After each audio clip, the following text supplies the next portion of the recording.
So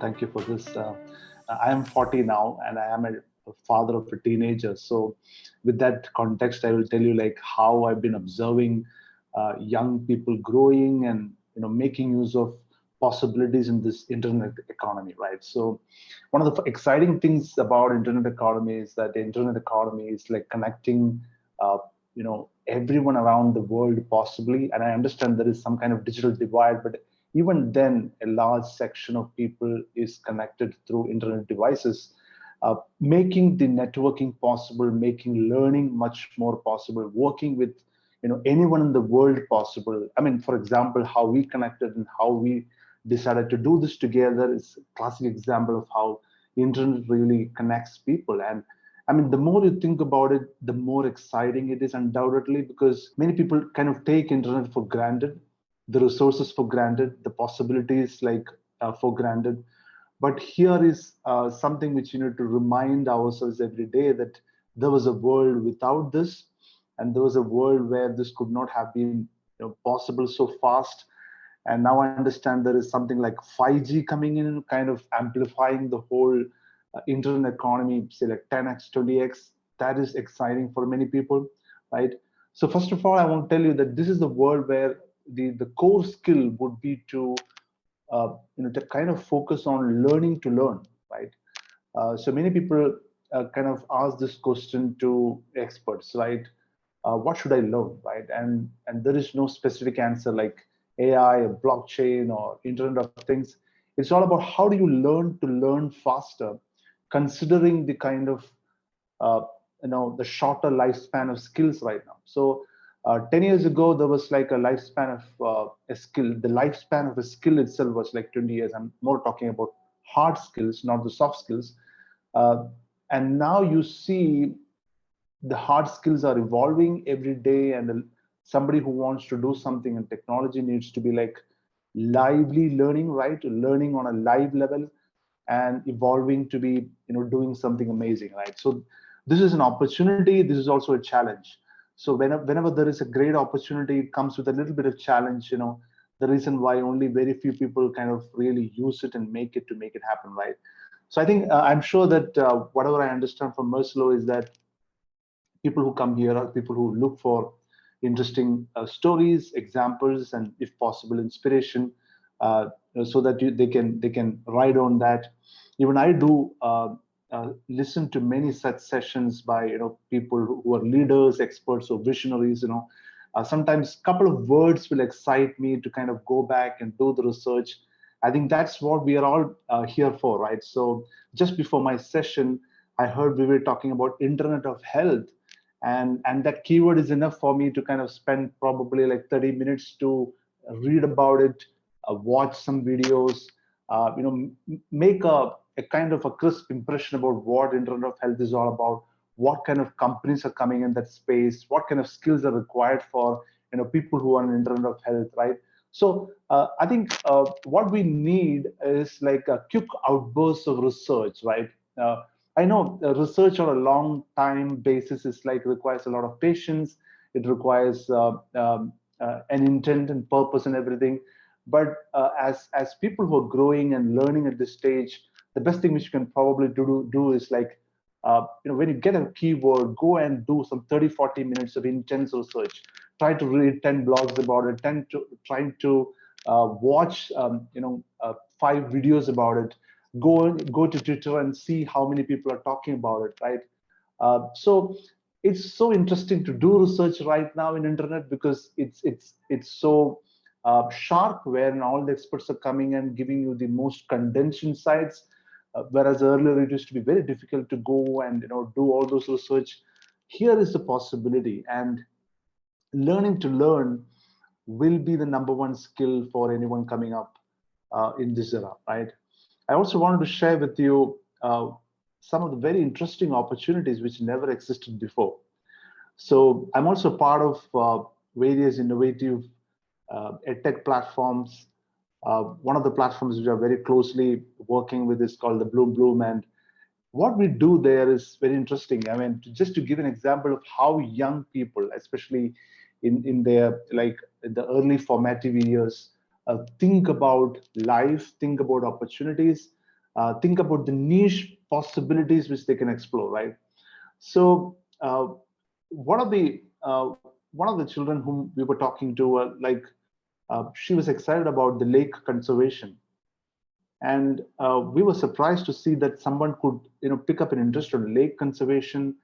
And it appears to be like she really studied particularly about one lake near her home, and she's an expert on that. Like, you ask anything about that lake in terms of scientific facts, in terms of ecological facts, in terms of the perspective on how the lake emerged. I mean, you become an expert in one area, and that 15-year-old girl is now talking to bureaucrats, talking to government officials.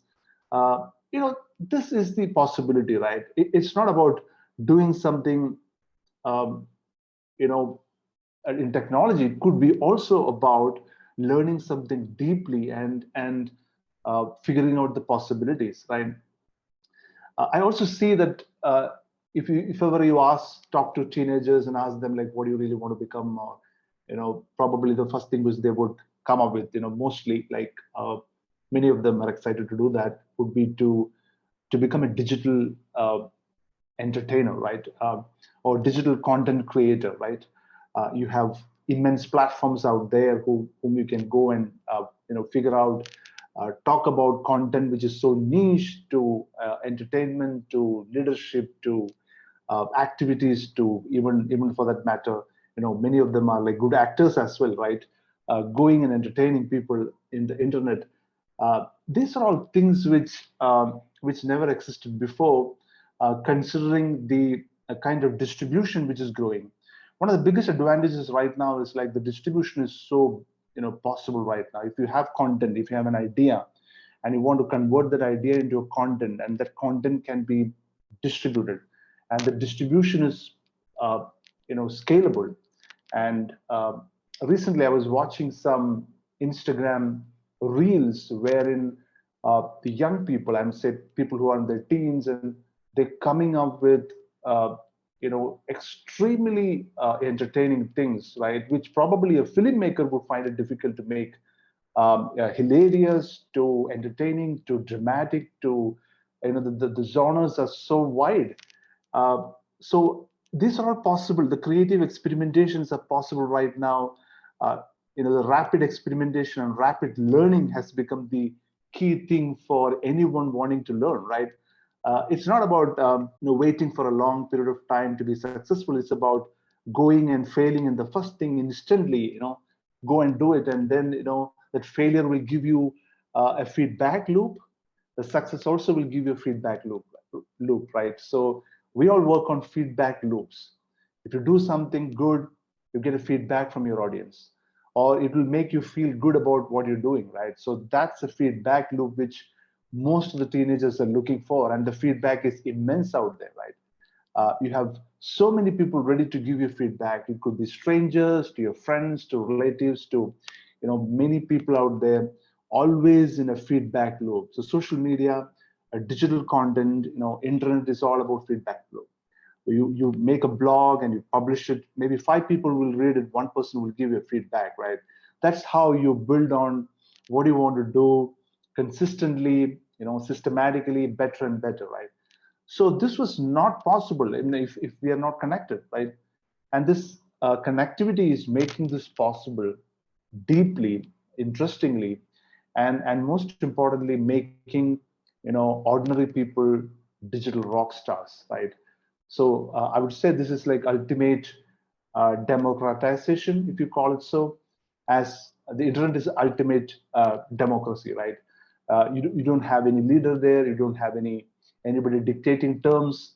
Of course, for some platforms, kind of trying to dictate terms, but again, most of the time, you feel that you have a distribution platform with you free, and you have the freedom to go and experiment stuff out there. So I would say experimentation is the key to life, especially we're living in a world where ambiguity is there, uncertainty is there, volatility is there. Uh, we are living in a completely unpredictable world, and what really works is going and experimenting and finding out what is your sweet spot. What is that niche which will give you happiness? What is that niche which will give you, which give others happiness, right? It's also important that when you build something, it should be useful, beneficial. I'm not saying scalable all the time. It needn't be scalable all the time, but it should be useful, beneficial, and most importantly, you should be able to grow with that, right? So the possibilities I'm sharing, I'm so excited about these possibilities because it might sound very sometimes very silly, but you all know that. But here is what we need to remind ourselves, right? To use this on a daily basis. I still remember, one of my favorite philosophers, Naval Ravikant, talking about the potential of internet learning and how we are not using it, right?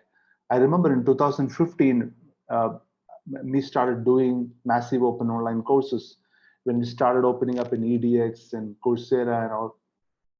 And those days, it was exciting because the access to top class experts and educators on internet, right? And you get to listen to them. You can interact with them. You can discuss with the peers across the world, and that was so exciting. So I never wasted an opportunity uh, to learn on that. I always want. In fact, if you look at almost, I've done some 45, 50 massive open online courses on Coursera, EDX, LinkedIn, Udemy. It's been so exciting. So I'm even now. I registered for something called a short masterclass on writing poetry. I've never written poetry, so I want to know how it works, right? How do you structure learning poetry? And in 3 hours, if somebody can tell you like how to do that, and possibly, I may not become a poet, but the point is to learn something new, which will, you call it the brain's capacity to learn something new never ends, right? It's like the neuroplasticity. The brain, the neuroscientists talk about the neuroplasticity, and if you, I think the new world is all about improving that neuroplasticity constantly, to experiment with your own ability to learn new things. You may fail. You may not pick up interest in all the areas, but the sheer excitement, the sheer fun of going into it and doing it. That makes what we are, right? The humans are thriving all the time. So I think our constant curiosity, ability to experiment, learn from things, and also being not taking the rejections or failures personally. Like most of the time, what happens is, when we try to do things, we become emotional, and it's not easy to be in that space, to feel rejected, to feel not getting enough feedback from others, to feel that you're not good enough, to feel that you're insecure, to feel that you're anxious about certain things, to feel that you don't have any future. These are all very, very normal things. Even for the most intelligent people, even for the most capable, talented people, all these people have these insecurities, right? So what we can do is to understand and accept those emotions in us, which is very important because we are not just rational, intelligent beings. We are also emotionally vulnerable beings, right? So it's a very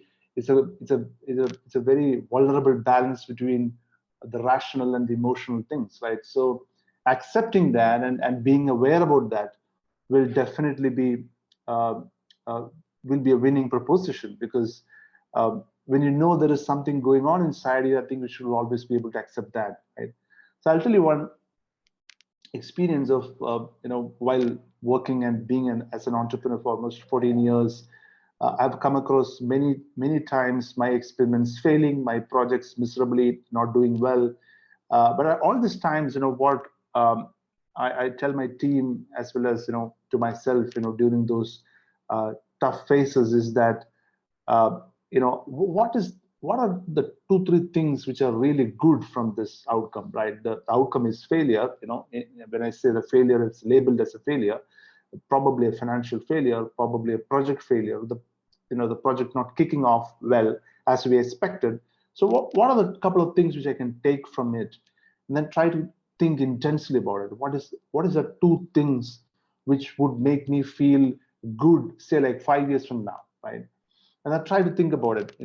Two things which will make me feel good about uh, doing and trying this project 5 years from now, and I kind of try to note it down. And that really helps, because when I go back and see, even if it failed, I think there are two things which are really good about it, which which I feel I tried and experimented and did something, right? So that feeling is enough fuel for you to go about and doing new things, right? If you really look at it, just to give an example of Clubhouse app, it's like a super hit app now. Is basically an audio drop-in conversation. Is becoming one of the fastest viral social media networks in the world right now. How did they grow? If you really look at the story of Clubhouse, you would know like the founders were really trying and trying and trying until they found out a product which they thought would never succeed, and finally it succeeded. So every story of a startup, or be it a project, or especially the entrepreneurial journeys, are full of ups and downs and roller coaster rides. If you start enjoying that roller coaster ride, be it success or failure, or be it mediocrity, right? There is a lot of times where we are just mediocre. I mean, we don't do anything big, and we're just waiting and studying and learning, and the what you call the prep time, right? The preparation time. So most of the time, the preparation time is the most time where you have to be waiting patiently to make things happen, and that's the time probably other people might be winning, right? And that's the time we have to see other people winning faster than us, right? And that's the most impatient time, because we are living in a world we are constantly comparing ourselves with the rest of our peers, or people, right? It's a constant conflict within us.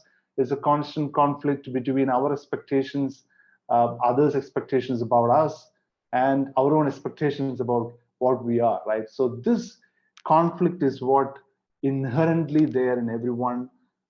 It's probably a little bit more in teenagers, because they are going through these experiences probably for the first time in their life, and when they do it again and again and again, you feel that you become a more formed individual, what do you call, a better shaped character. That the character building is so important in this world, right? When you work with people, it's all about having a strongly made, shaped character. I'm not saying you stop the character building by then. Our character keeps changing. It's like a constant beta. I believe so, because the way we learn things, the way we work, deal with the world, our character is getting shaped, right? So it's not a good thing if someone meets you after 10 years and say, hey, you are the same, right? It's not a great thing. Maybe the fundamentals are same, but you as a person responding to the world events, you as a person looking at things have changed, right? So that is the whole beauty of shaping the character based on what are the possibilities and opportunities. So I know it's been a racy thing. I mean, I've been talking, and I'm so excited. The reason why I talk like this, but just to kind of give a summary of a whole thing, I would say like the lifespan of skills are coming down, so it's important to learn things faster. Learning to learn has become more important than anything else. Uh, there are courses wherein you can join anytime. The age is not a factor. The prerequisite for joining programs have gone have gone at when there is no entrance for it. If you really like to do it, you can go and kind of register for a program uh, which probably is difficult to get through otherwise in a campus. I also see that education is becoming more democratized. In the last 1 year during the pandemic, we have seen US-based universities opening up their courses online, right?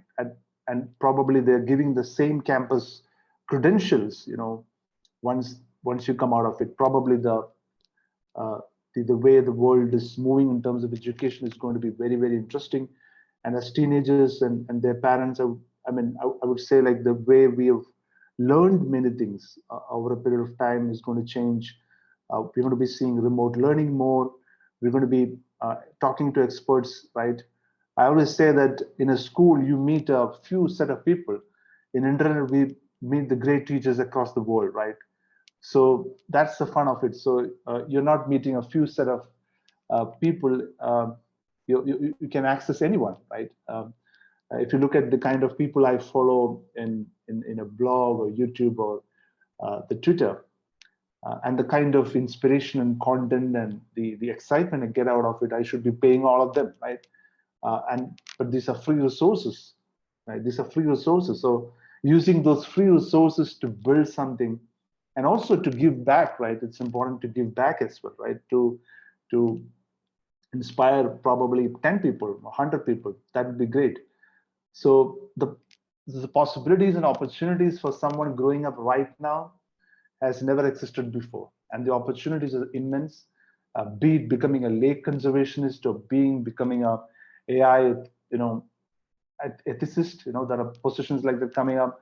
Or if you're interested in the math, there are possibilities of analyzing data across industries and trying to make sense out of it to give information to businesses which can help them to take better decisions as well as to help their customers in a better way, right? Or be it a digital entertainment creator, right? It's fun. A lot of people want to do that. Or a digital teacher for that matter, right? If you know one thing very deeply, if you know how to make a video, right? You can teach people how to make a video, and can become a teacher, right? You can become an actor, right? You can become an actor, a 30-second actor. So I see interesting people coming out of as 30-second actors in Instagram Reels, and being followed by millions of people. So the sustainability, right? The new areas like sustainability, where young people need to put their heart into and find out possibly one area to work on and build on would be really great, right? You don't have to go all over, right? You don't have to scatter your energies everywhere, but you can possibly pick and choose one area and delight yourselves by the kind of response you will get it. I've seen entrepreneurs, innovators, young people experimenting with ideas, and the people who experiment more are the people who come back with more stories. Just to give a sum up, um, if there is no risk, there is no story, right? So my favorite quote is, no risk means no story. So if you want to create a story of your own, you have to go to an area which probably there is an unknown, and you go there and you make that unknown known to you. And that unknown is like an unknown to many people, right? But you know about it, right? So to make that unknown of a lot of people known to you is a competitive advantages in this world, right? So people would come to you to learn that. People would, take you as an authentic leader if you know about it, right? So how do you do that on a daily basis? That's where the habits come important, right? So build habits which are so important. So if you can, if you believe in this idea, which we've been discussing for some time, the first thing which probably you have to go and do is to build a set of strong, productive habits, like a couple of hours a day, right? I'm going to work deeply, focus on it, and then come out of it. It's like a zone, right? The stoic zone where I go, keeping all the phone aside, go deep into it, and then come out. So when you come out of it, you're a different person. It's not the same person who've gone into it who is coming out of it, right? So deep work is a zone where you go, learn, do, study, experiment, and you come out as a slightly different person, a better person, 1% better, right? So this is something which I thought I'll share with you. I'm so happy that you could be here. And Marcelo, I would like to maybe take some very specific questions possibly, because I've been talking mostly general and wanting to know like how, yeah, thank you. Well, Krishna, thank you so much for the passionate speech. I think is very motivational, which is not surprising considering your background. You can't really be a successful entrepreneur without having 10 times more enthusiasm than the average person, right? There's so many things that pop up and you have to get them fixed immediately, and you have as many failures as you have successes, but you just keep on moving on until you figure out like, oh, I've been building bricks my whole life, and now I have enough to make a house out of it, right? So people don't understand that you build foundations that after the fact are not visible, but they are half of the work. Like you literally have to make a hole in the ground to start building a safe and a long-lasting house. So it's great to have your feedback. We need to wrap the session soon, so just ask you one question to kind of give an extra insight. And then I was inspired to think in terms of smaller communities in the past, right? So you'd have villages with 100, 150 people, and then you imagine the teenager running around, and then he sees a person who's making shoes, and you go like, okay, no, there's the cobbler, he's making shoes. He seems to be such a nice person. He's always talking with everybody, and people are very grateful because the shoes are such high quality. I would like to learn from this person. And I mean, imagine this teenager is going there and saying, dear Mr. Cobbler, how can I help you? Like, I would like to be like you, I'd like to learn the skills you have, but how can I help you first?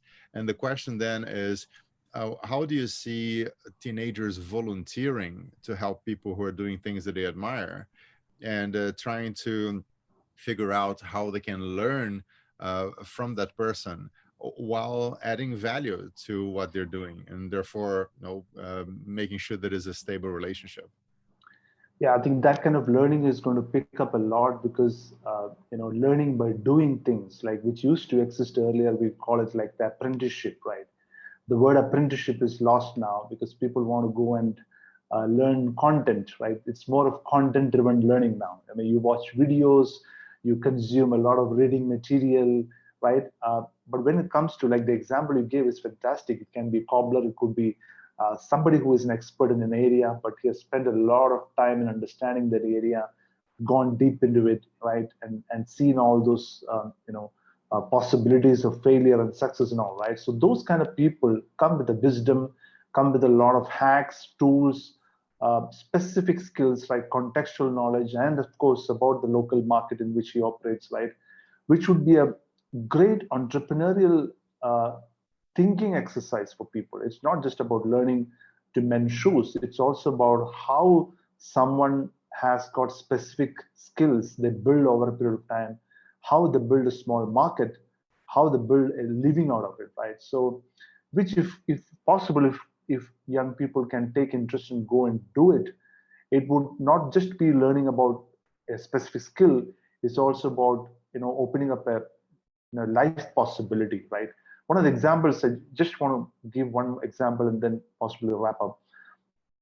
So in one of the sessions at IIM Indore, like it's one of the premier institutions in India. It's called the IIM, just like Harvard in the US.